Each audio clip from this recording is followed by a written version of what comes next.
Ramsey Solutions, right on the debt-free stage. Crystal is with us. Hi, Crystal. How are you? Hi, Dave. I'm doing great. How are you? Welcome, welcome. Where do you live?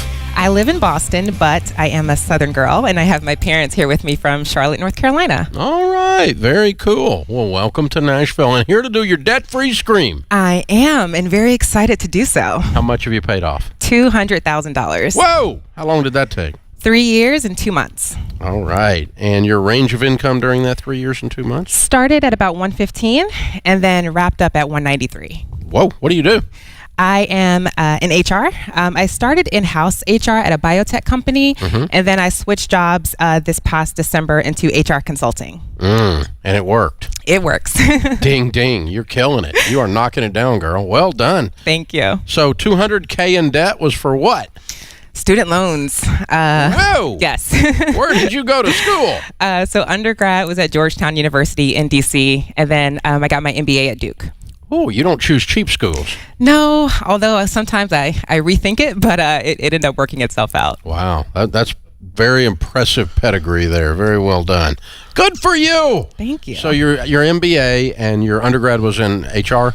So my undergrad was actually finance and international business. Okay. So did investment banking for a little bit, then also did nonprofit before making the switch into HR after getting my MBA. Why do I have the feeling she could do anything? Yeah, she is a very focused young lady.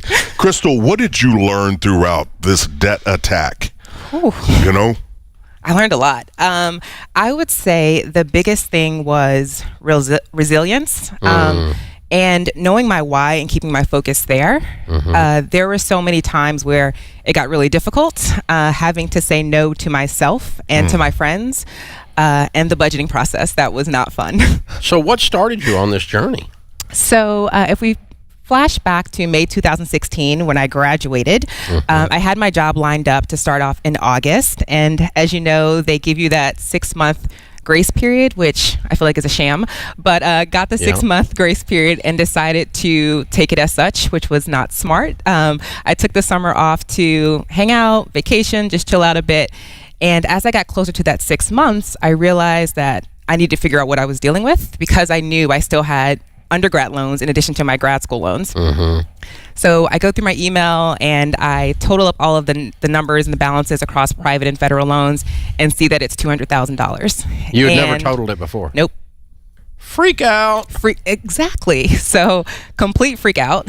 And I'm thinking everything from, okay, how am I going to pay this off? When am I ever going to be able to buy a house? Who's going to date somebody who has $200,000 in debt? And of major concern. Yes. And at some point during that freak out, I actually called my dad, and he said something to the effect of, you are where you are. All you can do now is make a plan and make it happen. So very practical. Didn't make me feel good, but it was practical. And thankfully, around that same time, my church had announced Financial Peace University. So I enrolled there, and that's how it all got started. Oh, wow. Okay. Good timing then, huh, guys? Yes, very much. Well done. Yeah, so I met your dad and mom at the break a minute ago, and they seem like really reasonable people, like smart people and all. So I imagine when your dad heard $200,000, he's staying calm for you, but he probably went, "Oh my God!" So yes, what's funny is I was, if I'm being very honest, Dave, not only was I freaking out, but I was ashamed because I see myself as someone who typically has a handle on those type of things. And so I didn't tell him the number. I didn't tell either of my parents the number until I was maybe $40,000 out of completing it. So you were almost done before you admitted it. Yeah, I didn't want to tell them. So I told them that it was a lot, but they didn't know how much it was. Yeah, a lot is a variable term. Yes. I love it. Whoa, look at you. Wow. You know what that does? And to your credit, sometimes when you look at that and you go, how did I do that? That sense of shame does come. That sense of regret comes. Sometimes that paralyzes people. Yes. But to your credit, it caused you to bolt into action. You're like, nuh-uh, not this girl. That's what you said. Yeah. And, you got a freaking finance degree, so the irony. An MBA. Yeah, well, the irony. Yeah, me too. I went broke following that stuff. Yeah. So, yeah, that's Oh, man, that's amazing. I love the motivation you had to total it up, to just stare it in the face. And I think I would love to hear your advice to people that are out there that are young or maybe not so young, that are staring at that student loan debt. We've got $53 trillion in student loan debt, impacting 47 million Americans right now. I'm sorry, it's 1.7 1.7 trillion affecting 53. Happened? It grew. It grew a lot while you were talking. But Crystal, what advice would you give to people out there that find themselves in that first step? It is definitely one step in front of the other. You can't, elephants happen to be my favorite animal. You can't take a whole bite, but it's taking it one step at a time. And just realizing, okay, it happened, and how can you get organized? And not just having a budget, but actually sticking to it. That was one of the most humbling aspects of it. There was one time where I recall I had figured out a way to get my grocery bill to only $100 a month. Whoa. And a lot of rice and beans. And so I am in the line, and I purposefully, when I went to the grocery store, would not bring my debit card just to prevent myself from spending more.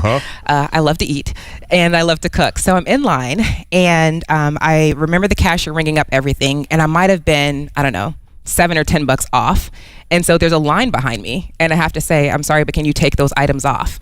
And so that was hard because I know in my bank account there's money, but I was committed. And so to answer your question, Chris, I think it's, one step in front of the other, having a plan and actually sticking to it, because it's so easy to make excuses or just quit midway through. No, that's true. $100 a month in groceries. Girl, I am impressed. Okay, tell me a meal. What were you eating? Ooh. Yes. Yeah. So there was actually a farmer's market that was not too far from where I stayed, walking distance, so didn't have to pay, a cab or a train ride to get there. And they would have a lot of produce. So I was a vegetarian a lot of potatoes. And so I could get like a bushel of stuff for like $10. Yeah. And so I would just meal prep, and that would be it for the week. That's fantastic. Really good for you, too. Yeah. Wow. Look at you. Very, very well done. Thank you. I'm proud of you. I know your mom and dad are proud of you. That was incredible. What an incredible thing. Thank you. Thank you. I mean, the degrees you got from the places you got them are incredible. What's more incredible is this story. Thank you. That power of resilience, that power of self-discipline, you apply those things, you can, as smart as you are, you'll be able to do anything you want to do. You are on fire, and you are doing anything you want to do. I mean, you're making a serious bank. Well done. Very, very well done. So who were your biggest cheerleaders? Oh, gosh. Definitely not just my parents, but my family in general. We have a family group chat. And so I would give them milestone updates. Sometimes there would be strategy solutions and all of that good stuff. And I would also say a couple of my really close girlfriends too, who I traveled a lot with and ate out a lot with. So having to say no to them too sometimes was hard when we wanted to hang out. So I would say those two groups were very helpful and were with me every step of the way. Okay, so you said, who's going to go out with somebody with $200,000 in debt? So now you're going out on a date, and he sits down and he tells you he's got $200,000 in debt. David got He's quiet. gone. It got He's quiet. gone. It He's got out of there. So quiet. Wow. Do you have a plan? That's the first question. And do you have a big income? That's right. That's right. I don't blame you. I love it. That's great. Well done, Crystal. Well done. Thank you. We've got a copy of Chris's book for you, Everyday Millionaires. No question that you will be one before we know it. Thank you. You have completely done everything perfectly. Well done. $200,000 paid off in 3 years and 2 months, making $115 to $193. Count it down. Let's hear a debt-free scream. 3, 2, 1. I am debt free. Yeah! Congratulations. Yeah! This is how it's done. Wow. I'm telling you, this is not a generation of victims. No. They've been painted up that way by people that have agendas. This generation's on fire. That's exactly right. This is the Dave Ramsey Show.